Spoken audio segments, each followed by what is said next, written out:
कल्पना कीजिए, आप एक ऐसी जगह पर हैं जहां आपकी चीख सुनने वाला कोई नहीं है, जहां रात का अंधेरा अपने साथ अनजाने खतरों को लाता है, जहां भूख आपको अपने ही मांस को घूरने पर मजबूर कर देती है, जहां आपका अकेला दोस्त आपका पागलपन है। ये कोई कल्पना नहीं, ये हकीकत थी 26 साल की सोफी की। 456 दिन, एक लड़की, एक वीरान टापू और हजारों खूनी रातें। आज आप देखेंगे कि कैसे एक आम लड़की 456 दिन तक जिंदा रहकर मौत को मात दी। ये कहानी कमजोर दिल वालों के लिए नहीं है, क्योंकि ये कहानी आपको तोड़कर रख देगी। कहानी का आगाज होता है 15 जून 2023 की एक सुबह से। अमेरिका के चहल पहल वाले शहर सैन फ्रांसिस्को में 3 दोस्त रहते थे। 26 साल की सोफी, जिसकी आंखों में तूफानों से लड़ने के सपने थे।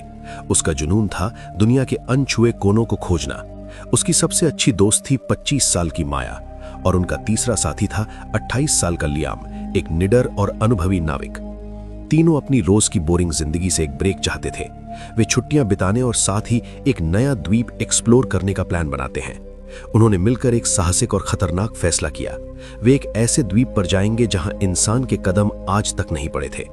एक पुराने समुद्री नक्शे में उन्हें वो द्वीप मिला, एथिलगार्ड आइलैंड। ये प्रशांत महासागर के बीचों बीच एक छोटा सा हरा बिंदु था। उन्होंने अपनी छोटी लेकिन मजबूत जहाज दी एल्बाट्रॉस को तैयार किया। जहाज पर महीनों का राशन, पानी और हर जरूरी सामान लादा गया। उनका उत्साह 7वें आसमान पर था। वे एक नई दुनिया खोजने जा रहे थे। वे खुशी खुशी अपनी मंजिल की ओर निकल पड़े। एक ऐसा सफर जो उनकी दोस्ती और हिम्मत का सबसे बड़ा इम्तिहान लेने वाला था। 4 दिनों तक अथाह नीले समंदर पर उनका सफर जारी रहा। हर दिन सूरज उगता और समंदर के पानी को सुनहरा कर देता। उन्होंने डॉल्फिन्स को अपनी जहाज के साथ रेस लगाते देखा। चौथे दिन 19 जून की सुबह दूर क्षितिज पर उन्हें एक धुंधली सी हरी लकीर दिखाई दी। जैसे जैसे वे करीब पहुंचे, वो लकीर एक विशाल द्वीप में बदल गई। एथिलगार्ड आइलैंड उनकी कल्पना से कहीं ज्यादा भव्य और वीरान था। उसका जंगल इतना घना था कि सूरज की रोशनी भी जमीन तक न पहुंच पाए। किनारों पर नुकीली काली ज्वालामुखी चट्टानें खड़ी थीं। इन चट्टानों से लहरें टकराकर एक रहस्यमयी संगीत पैदा कर रही थीं। हवा में जंगली फूलों की मीठी और सड़ी हुई लकड़ी की अजीब सी महक घुली हुई थी। अनदेखे रंग बिरंगे पक्षियों की आवाजें जंगल से आ रही थी। ये जगह जितनी खूबसूरत थी, उतनी ही डरावनी भी लग रही थी। लियाम ने जहाज को एक शांत और सुरक्षित खाड़ी में लंगर डालकर रोक दिया। तीनों ने अपनी छोटी नाव से द्वीप पर पहला कदम रखा। उन्हें लगा जैसे वे किसी दूसरी दुनिया या किसी दूसरे युग में आ गए हों। वे इस अनछुई खूबसूरती को देखकर पूरी तरह से खो गए थे। उन्हें यह एहसास बिल्कुल नहीं था कि वे स्वर्ग नहीं, एक पिंजरे में दाखिल हुए हैं। एक ऐसा पिंजरा जहां से निकलना नामुमकिन था। अब वीडियो में आगे बढ़ने से पहले, अगर आप भी दुनिया भर की ट्रू सर्वाइवल स्टोरीज देखना पसंद करते हैं तो चैनल को सब्सक्राइब जरूर करें। द्वीप पर उनके पहले 7 दिन किसी जादुई सपने की तरह थे। हर दिन वे एक नई और हैरान कर देने वाली चीज खोजते। उन्होंने रात में चमकने वाले नीले रंग के मशरूम देखे। उन मशरूमों की रोशनी में जंगल किसी दूसरी दुनिया का लगता था। उन्हें एक बहुत पुरानी टूटी फूटी झोपड़ी मिली जो लताओं से ढकी थी। ये किसी भूली बिसरी सभ्यता का आखिरी निशान लग रहा था। वे दिन भर द्वीप को नापते और रात में आग जलाकर अपनी खोजों का जश्न मनाते। ये उनकी जिंदगी का सबसे बेहतरीन समय था। वे आजाद और खुश थे, लेकिन उनकी ये खुशी सिर्फ 7 दिनों की मेहमान थी। 26 जून की सुबह उनके लौटने का दिन आ पहुंचा। उन्होंने अपना सारा सामान वापस दी एल्बाट्रॉस पर लाद लिया। लियाम ने मुस्कुराते हुए जहाज का इंजन स्टार्ट करने के लिए चाबी घुमाई, लेकिन इंजन से सिर्फ एक खट की आवाज आई और फिर गहरी खामोशी छा गई। उसने दोबारा कोशिश की, फिर दोबारा, पर इंजन स्टार्ट नहीं हुआ। घंटों की मशक्कत के बाद भी वे उसे ठीक नहीं कर पा रहे थे। जहाज का रेडियो और कम्युनिकेशन सिस्टम भी पूरी तरह से बंद हो चुका था। अब वे दुनिया से कट चुके थे। मदद मांगने का कोई रास्ता नहीं था। वो स्वर्ग जैसा द्वीप अब एक भयानक जेल की तरह लग रहा था। उनकी आंखों में खुशी की चमक की जगह अब खौफ ने ले ली थी। उनके पास एक आखिरी उम्मीद बची थी, जहाज पर रखी एक छोटी motor boat, emergency life boat. मगर उस पर एक बड़ी समस्या लिखी थी, क्षमता सिर्फ 2 व्यक्ति। तीनों एक साथ उस पर बैठकर नहीं जा सकते थे। ये नामुमकिन था। एक लंबी, खामोश और तनावपूर्ण रात के बाद एक दिल तोड़ देने वाला फैसला हुआ। लियाम और माया उस लाइफ बोट से मदद लाने के लिए निकलेंगे। सोफी जहाज पर ही उनका इंतजार करेगी। लियाम ने नक्शे के हिसाब से बताया कि उन्हें 8 दिनों में लौट आना है। उन्होंने सोफी के लिए 10 दिनों का खाना और पानी का स्टॉक छोड़ा। साथ में एक फ्लेयर गन भी दी ताकि जरूरत पड़ने पर वो सिग्नल दे सके। 27 जून की सुबह सोफी के लिए उसकी जिंदगी की सबसे मुश्किल सुबह थी। उसने रोते हुए अपने दोनों दोस्तों को गले लगाया। हम जल्द लौटेंगे सोफी, हिम्मत मत हारना। सोफी द एल्बाट्रॉस के डेक पर खड़ी उन्हें दूर जाते हुए देखती रही। वो तब तक देखती रही जब तक नाव समंदर में एक छोटा सा बिंदु बनकर गायब नहीं हो गई। वो वापस जहाज के अंदर बने छोटे से केबिन में आ गई, जो अब उसका घर था। उसने केबिन की दीवार पर पहला निशान खींचा, दिन 1। हर सुबह वो उम्मीद से समंदर को देखती और दीवार पर एक और निशान खींच देती। 10 दिन बीत गए, 10 निशान खींच गए, लेकिन कोई वापस नहीं आया। 11वें दिन की सुबह सूरज उगा, पर सोफी की उम्मीद का सूरज डूब चुका था।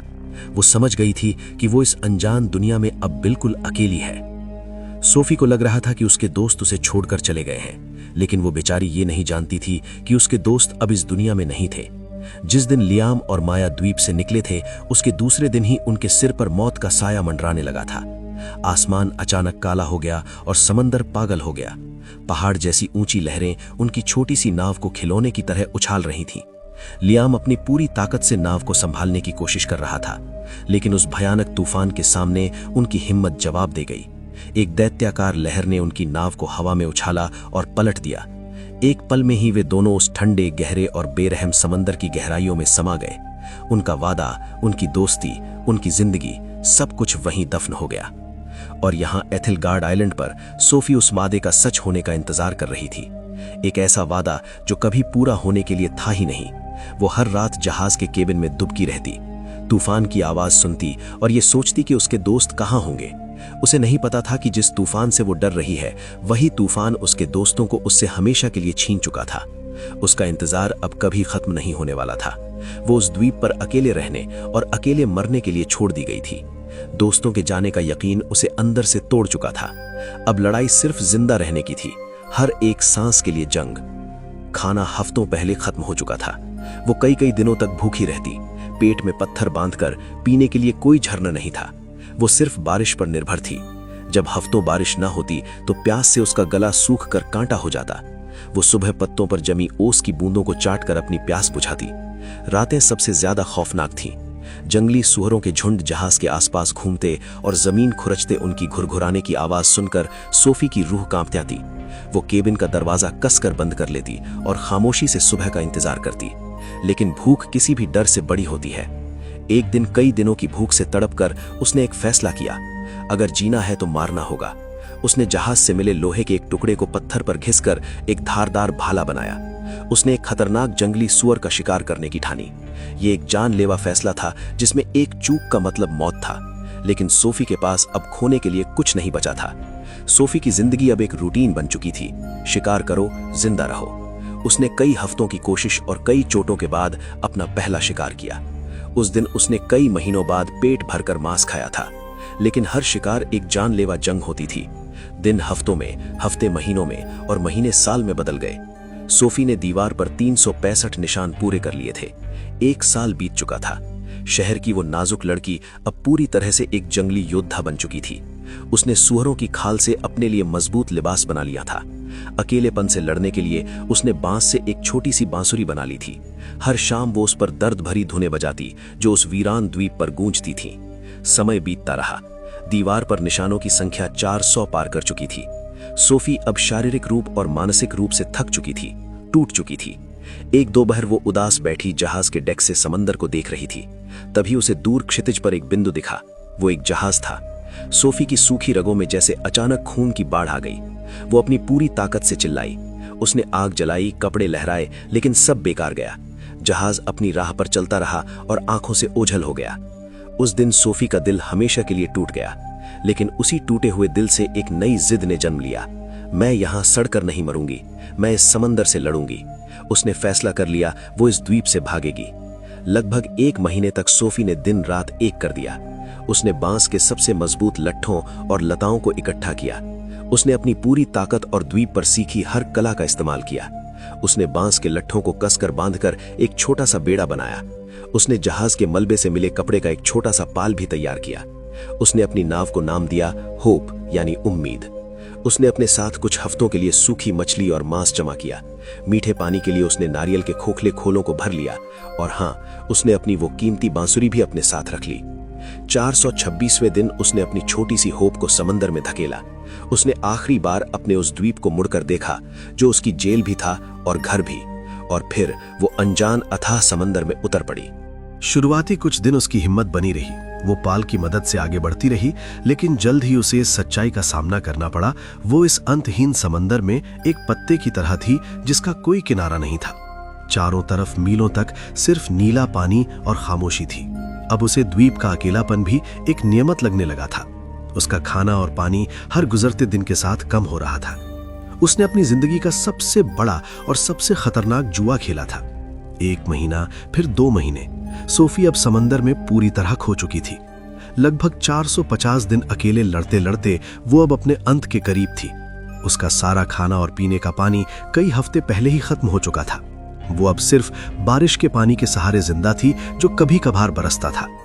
दिन का जलता हुआ सूरज उसका सबसे बड़ा दुश्मन था। उसकी त्वचा झुलसकर काली पड़ गई थी और जगह जगह से फट गई थी। नमक वाले पानी और हवा ने उसके शरीर पर अनगिनत जख्म दे दिए थे। वो भूख से इतनी कमजोर हो गई थी कि अब हिलना भी मुमकिन नहीं था। उसका शरीर सूखकर लकड़ी के एक ढांचे जैसा रह गया था। उसे अब अक्सर मतिभ्रम होने लगे थे। उसे आवाजें सुनाई देती थीं। उसे लगता था कि माया और लियाम उसे नाव से पुकार रहे हैं। कई बार बड़ी बड़ी शार्क मछलियां उसकी नाव के आसपास मंडराती थीं, लेकिन अब उसे डर भी नहीं लगता था। उसने खुद को मौत के हवाले कर दिया था। वो बस अपनी नाव पर बेहोश सी पड़ी रहती, अपनी आखिरी सांस का इंतजार करती।